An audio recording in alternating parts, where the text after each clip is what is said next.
Commencing transmission. Engaging scramblers. Proxy chain initialized. And now, live from his hidden base at the Earth's core, the future ruler of Earth, Doomcock.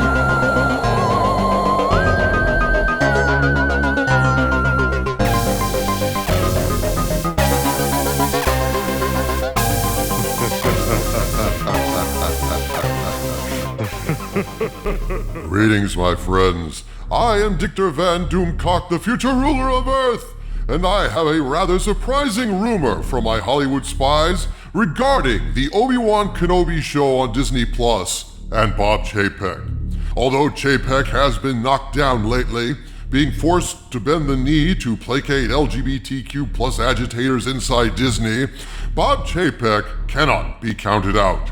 Chapek and Arnold are still doing what they can to guide Disney back to the sensible center, but as we have so recently seen, the rot inside Disney is even worse than we suspected. The company is not merely chock full of woke propagandists, it is drowning in them. And any effort to steer the company away from the radical gay agenda to fill children's content at Disney with LGBTQ plus propaganda is going to face an uphill battle even worse than I suspect Mr. Chapek and Ms. Arnold at first believed. I did a video recently about internal video recordings leaked to investigator Christopher F. Rufo on Twitter, exposing Disney executives confessing in their own words to spreading queerness at every opportunity to further their not at all secret gay agenda and indoctrinate children into their political worldview. Childhood should be a time of innocence, of play, of fun, not a time for brainwashing and indoctrination into the LGBTQ agenda. What was revealed in those videos was shocking, not merely for the obsession of slipping gay content into everything Disney does, but also for how they're not even trying to hide how radical and fanatical these people are in spreading this agenda. The link to that vid is listed here in the video description in case you missed it. But between the Disney walkout strike and manifesto, and the crazy internal company videos where they confess to wanting to slip queerness into children's programming at every possible opportunity, it has become clear that if Chapek is going to steer Disney away from the deadly rocks of wokeness into a harbor of profit and centrist neutrality, he's going to have to actively demonstrate to Disney shareholders and influencers that when you get woke, you go broke. And that's the topic of today's rumor. At this point, I'd like to say that what I'm about to tell you is information that has been provided to me by my Hollywood spies from a source or sources who claim to have knowledge of the situation at Disney, but since I cannot personally verify this information, I must present this as unverified rumor, and I ask you to take it with a grain of salt. So that said, let's get to this story. I gotta tell you, Doomcock, I was pretty damn surprised when Chapek bent the knee to the woketivists inside Disney. I figured that when he did that, he was giving up on his aim to move Disney back to the center and get wokeness out of Disney programming. You might think that, Harvey. In fact, you might well think that.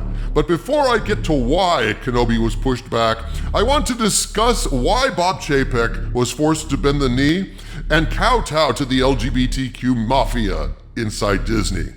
As you know, Chapek was caught making donations on behalf of Disney to some of the politicians who were responsible for the Florida bill restricting teaching young kids gay content in schools from kindergarten to third grade. When this bill became public, Chapek delayed any statement denouncing the bill, and from these 2 points, we can clearly see that regardless of the merits or demerits of that bill, my reporting over a year and a half ago that Chapek wanted to move Disney away from wokeness was entirely correct. Chapek got busted and attacked for not speaking out against the bill and for the donations, not only by gay activists within the company, but also by so-called creatives in the company who resent Chapek for trying to rein in their excesses. And in his forced public apology, he explained that, in his view, corporations sticking their noses actively into politics can be weaponized, and it's bad for the company. To that end, Chapek said he believes the best way to effect social progress is through creating excellent and memorable entertainment. And he's right. I mean, look at Star Trek. In the 60s, with all their anti-war demonstrations and the civil rights movement, Roddenberry used analogy and metaphor to comment indirectly on these issues, changing hearts and minds by showing better examples of a better way to live, a galaxy of tolerance, equality, and morality. That's what Chapek's talking about, showing, not lecturing. Correct, Harvey. So why then was Chapek forced to bend the knee and twist himself into apology pretzels to placate his employees, who by all rights ought to be bending over to placate him, given that, he's the boss? Well, according to my sources, a number of heavy hitters on the Disney board who supported Chapek and essentially put him in the center seat of Disney leadership failed to support him in this moment. There are too many, even on the Disney board, who currently stand with the LGBTQ agitators inside the company who support ramming this agenda down the throats of kids and parents and anyone else who will listen. Without the support of these major players on the board, Chapek was forced to make a strategic withdrawal, to say the right things, to take a lap or two on the old apology tour. The walk of shame that Cersei had to take in Game of Thrones. Although thankfully, rumor has it, at least they did allow him to keep his clothes on. Well, that's a lucky thing, given, I don't think any dude should parade around naked at Disney. Shame or no shame, just saying. Yeah, Bob Chapek is no dummy. In fact, he's a brilliant tactician, and with the formidable Susan Arnold at his side, he is still finding ways to fight back. And that brings us now to what I've been told about Kenobi. Lay it on us, Doomcock. Why would pushing Kenobi back have anything to do with fighting against wokeness? The Obi-Wan Kenobi series is being pushed back to May 27th, Harvey, and Bob Chapek did this deliberately. But the reason has nothing to do with the Kenobi show itself. The reason is Ms. Marvel. That's right, my friends. According to a very high-ranking source who has been entirely correct in the past, Kenobi was pushed back under Chapek's authority to May 27th, so that Kenobi will now air on Fridays, and Ms. Marvel will premiere on Wednesdays. Huh? I don't get it, dude. Begun, the woke wars have. See, Harvey, Ms. Marvel was going to air on Wednesdays after Kenobi in order to hide it. Apparently, Disney believes there's a good chance that Ms. Marvel is going to fail, and fail hard. It's a pretty woke show, and the weird affectation showing cartoon hearts and sound effects and various lines around faces denoting emotions in a comic book kind of way.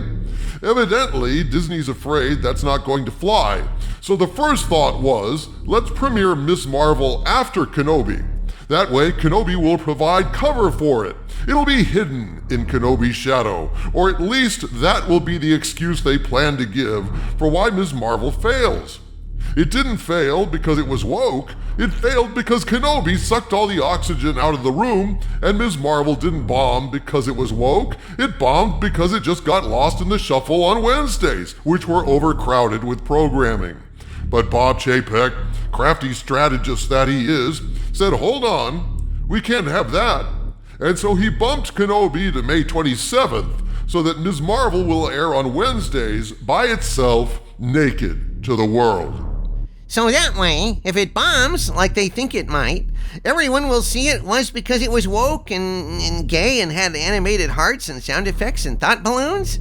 Correctamundo! Chapek is still fighting the woke plague inside Disney, and to make his point, he wants to force Ms. Marvel to sink or swim on its own merits.